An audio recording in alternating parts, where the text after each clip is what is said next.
Y lo último es el líquido amniótico. El líquido amniótico sabemos que es el agua materna, ¿no? Por decirlo así. Es el agua materna que deriva del mismo proceso de desarrollo. ¿Y qué va a contener? ¿Qué va a contener? ¿Qué contiene el líquido amniótico? Contiene electrolitos, ¿ok? Va a contener algunos carbohidratos, va a contener aminoácidos, va a contener lípidos, proteínas, y también vamos a poder observar algunas enzimas de las que habíamos hablado, como también algunos elementos propios del metabolismo que estarían relacionados a la excreción, la urea, la creatinina, etcétera. A su vez, también vamos a encontrar todas las células fetales descamadas, porque el feto va generando un proceso de descamación y este cambio para la maduración. ¿Qué más vamos a encontrar? ¿Orina fetal vamos a encontrar ahí? ¿En el líquido amniótico? Sí. ¿Heces fetales vamos a encontrar? Sí. En el líquido amniótico vas a encontrar todo eso. Y el líquido fetal del pulmón es útil para la medida de la relación de la lecitina con la esfingomielina. ¿Y eso por qué es importante? Para la madurez del pulmón. Entonces, la relación del líquido que se puede valorar entre la relación de la lecitina y la esfingomielina te ayuda a valorar la maduración del pulmón. Y aquí está, en esta tablita, para que lo tengan como referente, igual lo van a ver en obstetricia, los valores usuales del líquido amniótico que deberían existir por semanas. Sí, es cierto, en semanas, eso se los dije en la primera clase, ¿no? Nosotros sabemos que un a término es de 37 hacia adelante. Aquí estamos entonces en la tabla valorando hasta los pretérmino y la relación de un postmaduro, porque somos en un 40, ¿no? Entonces, en la semana de gestación número 16, con peso fetal de 100, la placenta tanto, miren cuánto es el líquido amniótico que va a existir. Y miren a medida que vamos valorando, ¿no? Hasta 800. Va cambiando, es cierto, y el porcentaje también va cambiando. ¿Y cómo se produce el líquido amniótico? ¿Cómo se produce? Se va a producir constantemente la producción, ¿ok? Primero, por transferencia directa. ¿Qué quiere decir esto? De la circulación materna. Es decir, de la circulación materna por cambio de presiones, de manera directa, va a contribuir a presentar la cantidad de líquido amniótico. Lo siguiente, que aunque para los que no han llevado esto parecería raro, es por la excreción. ¿Se acuerdan que les dije hace un rato la excreción? La excreción también contribuye. ¿Por qué? Porque cuando hay una excreción de orina fetal, ¿ok? Por los riñones en el saco amniótico, esto también contribuye. Por eso que hay algunas patologías, cuando hay agenesia y demás, que el volumen te ayuda a determinar si es que también los riñones están o no desarrollando o se han desarrollado. ¿Ok? Cuando hay un oligo, ahí ustedes van a ver que en líquido amniótico van a haber situaciones de oligohidramios, ¿no? O polihidramios. Entonces, cuando hay poco o cuando hay mucho. Se tiene que hacer pensar en algunas situaciones clínicas también de desarrollo, porque tú sabes de dónde se desarrolla, dónde se produce. Circulación de manera directa o del mismo riñón. ¿Ok?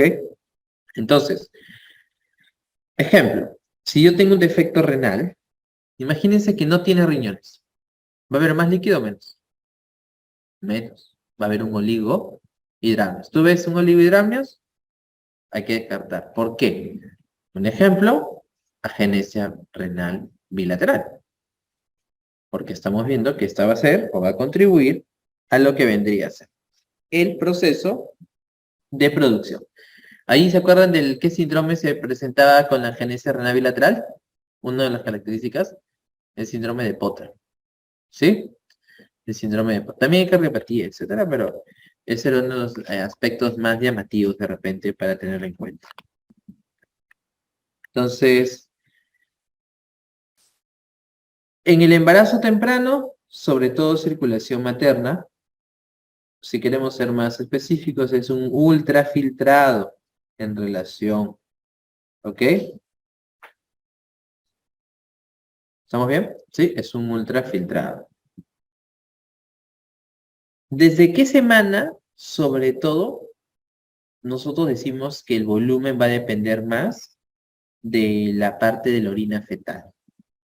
Desde la semana 20, pregunta de examen, ¿ya? Desde la semana 20.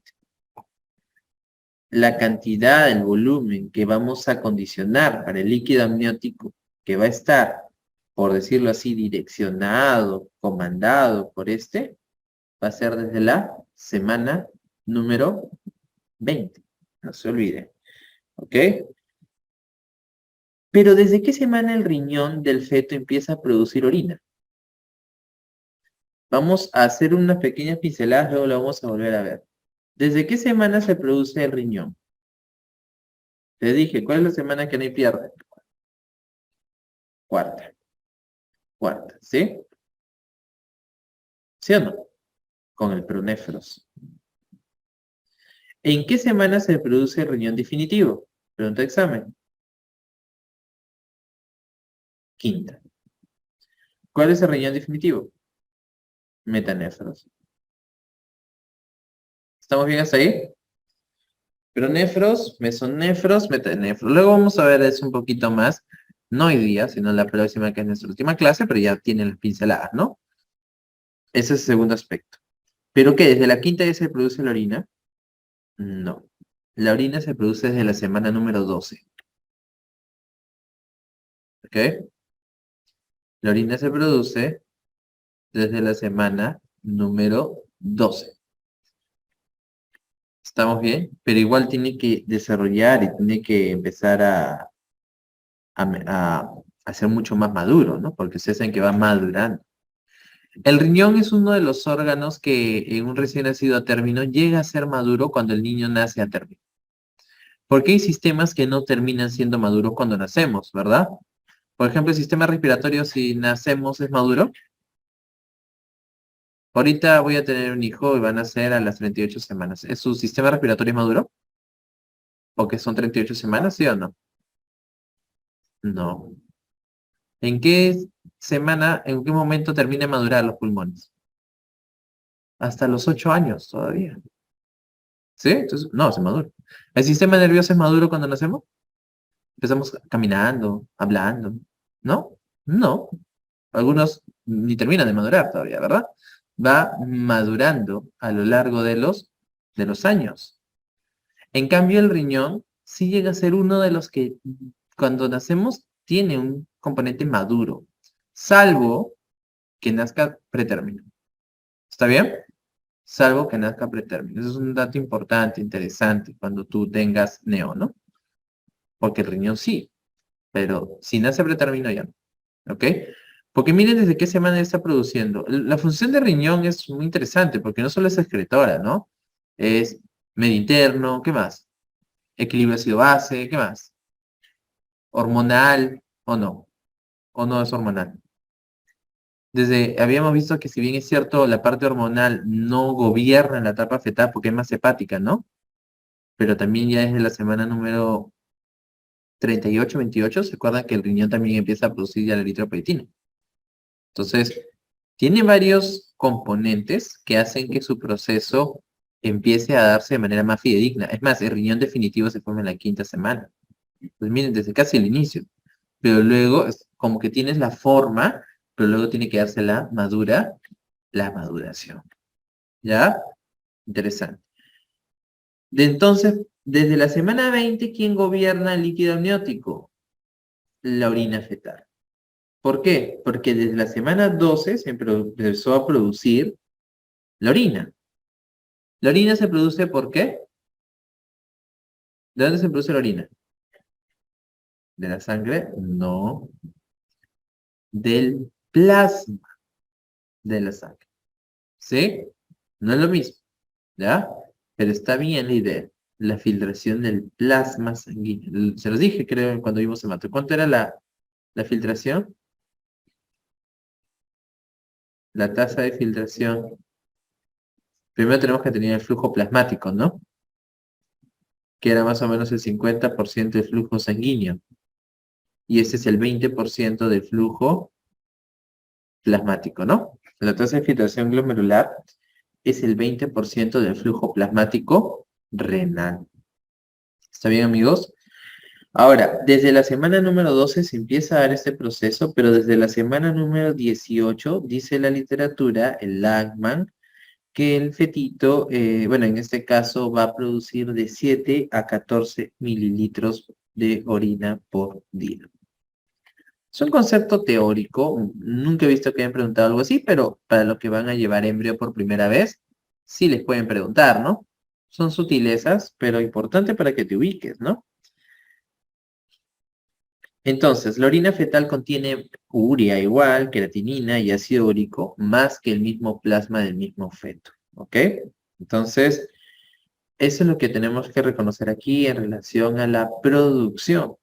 A la producción. Como se han dado cuenta, el volumen es variable, ¿verdad? El volumen es variable respecto a cada semana, pero en general aumenta de 10 mililitros cada vez desde la octava hacia adelante, ¿verdad? Y decimos que el punto de corte de estabilización es a partir de la semana número 33. Algo que también les puedo dar como truco es que desde la semana 32 a la 34 son semanas cruciales de estabilización.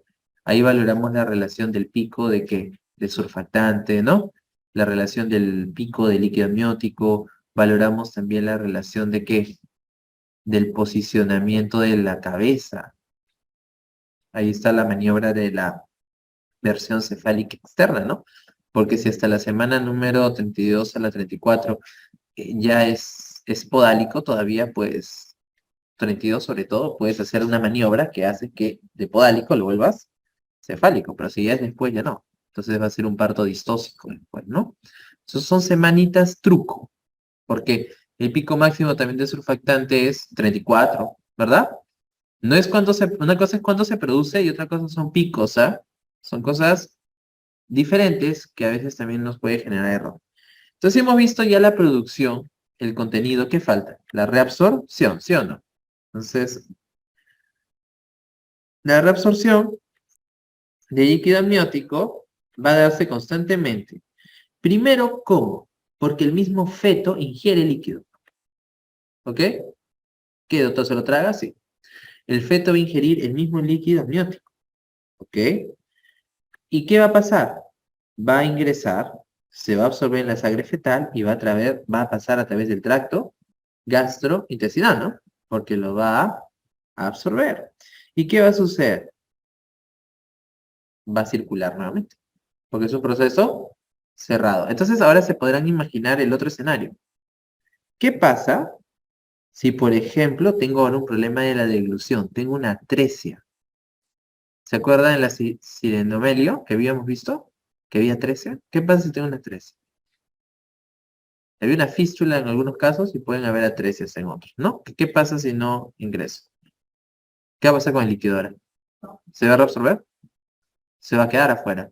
¿Y qué va a suceder? ¿Oligohidramnios? Ya no. Más bien va a haber un polihidramnios. Entonces, ahí está lo otro, el otro escenario, ¿no? Escenarios en donde aumente el volumen de líquido amniótico. Por ejemplo, por defectos en la deglución, defectos. Una cosa es la deglución. ¿Y ahora qué pasa si el duodeno, no tienes duodeno, atresia duodena? ¿Qué va a pasar? Va a haber defectos en la absorción, ¿no? ¿Y qué va a pasar? Polihidramios. Aquí era oligohidramios. ¿Está bien? ¿Sí? Eso es respecto a lo que hemos estado conversando frente a todo este proceso de interesante y dinámico, ¿verdad? De lo que vendría a ser la parte de la placenta y el líquido amniótico.